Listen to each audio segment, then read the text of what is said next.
नमस्कार मित्रांनो, स्वागत आहे आपलं. तर रोज सध्याच्या काळात आपण राजकीय बऱ्याच घडामोडी महाराष्ट्रात घडतात, त्याच्यामुळं राजकीय घडामोडी सध्या आपण व्हिडिओच्याद्वारे कळवतो. तर तसंच बऱ्याच जागेवर महापौर कोण होणार आणि महापौर कोण होणारपेक्षा कुणाचा होणार याचा गोंधळ चालू आहे आणि त्याच्यात चंद्रपूर ही आघाडीवर आहे सध्या. दुसरीकडे बऱ्याच अंशी असं लक्षात यायला आता अकोल्यालाही भारतीय जनता पार्टीचा होणार आहे असं जवळजवळ स्पष्ट व्हायला लागलं आहे. आणि बाकी सगळीकडंच कुठला होणार ह्याची अंदाज आलेला आहे. पण चंद्रपूरचा काय अंदाज लागेना आहे. कारण चंद्रपूरमध्ये आता एवढा नवीन ट्विस्ट निर्माण झालेला आहे की 44चं बहुमत आहे. आणि त्या 44चं बहुमत हापर्यंत जायला सगळ्यांची म्हणजे भारतीय जनता पार्टी आणि काँग्रेसमध्येच टप आहे सगळीकडं. आणि त्यांच्या दोघात एवढी चढाओढ लागलेली आणि त्याच्यात चान्स होता काँग्रेसला. कारण काँग्रेसचे 27 नगरसेवक निवडून आले. 44ला 27 म्हणजे फक्त 7 नगरसेवक कमी. आणि त्यांच्याबरोबर तिथली लोकलची एक आघाडी, त्या आघाडीची 3 आलेली आहेत. असे त्यांनी 30पर्यंत आकडा गाठला होता.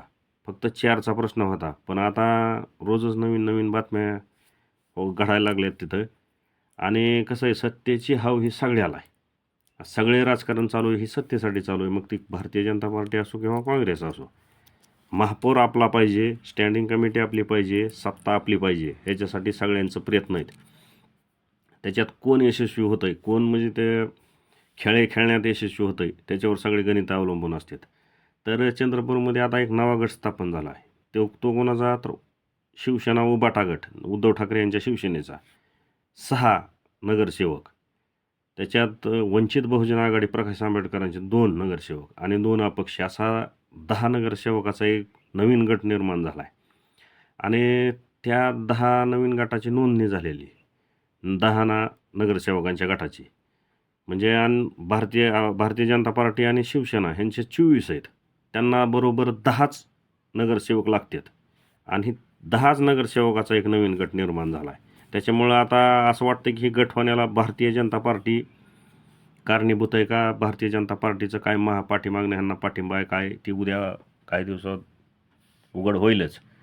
पण काँग्रेसला 27 आहेत, पण काँग्रेसनं हातानं त्यांचं अवघड करून ठेवलेलं आहे. कारण काँग्रेसमध्ये विजय वडेट्टीवार आणि धानोरकर खासदार यांच्या वडेट्टीवारकडे 14 आणि खासदार धानोरकर यांच्याकडे 13 असे 27 आहेत. 27मध्ये हे 2 तुकडे आणि नंतर मग ते आघाडीचे 3 आणि MIMचा 1, त्यांचा 4 जणांचा एक गट आहे. अशा सगळ्यांचं आपापल्या मागण्या आणि आपापला गट आणि आपापला स्वार्थ. राजकारण ही स्वार्थाशिवाय होऊ शकत नाही. स्वार्थी कोण आहे राजकारणात असं म्हणायची गरज नाही, कारण प्रत्येकाचा स्वार्थ आहे. राजकारण ही फक्त स्वार्थी लोकांचंच यश लाभतं त्यात. आणि सध्या भारतीय जनता पार्टी ही त्याच्यात 1 नंबरला आहे.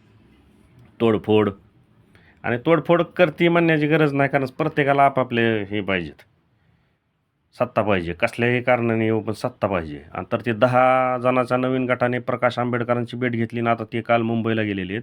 तर तिथं मुंबईला असं समजतं की उद्धव ठाकरे आणि देवेंद्र फडणवीस या दोघांची भेट घेणार आहेत ते. मग त्या 10 जणांच्या पदरात जो जास्त माप टाकील त्यांना ते पाठिंबा देणार आहेत, असा त्याचा उघडा अर्थ आहे. आणि चंद्रपूरमध्ये शिवसेनेचाही म्हणजे उबाटाचाही महापौर होऊ शकतो उद्धव ठाकरेचा. आणि कुणाचाही महापौर होऊ शकतो, कुणालाही स्थायी मिळू शकते, काहीही होऊ शकते. आज आता त्याचा जास्त प्रमाणात आज उघड होईल काय काय होतं आहे ते.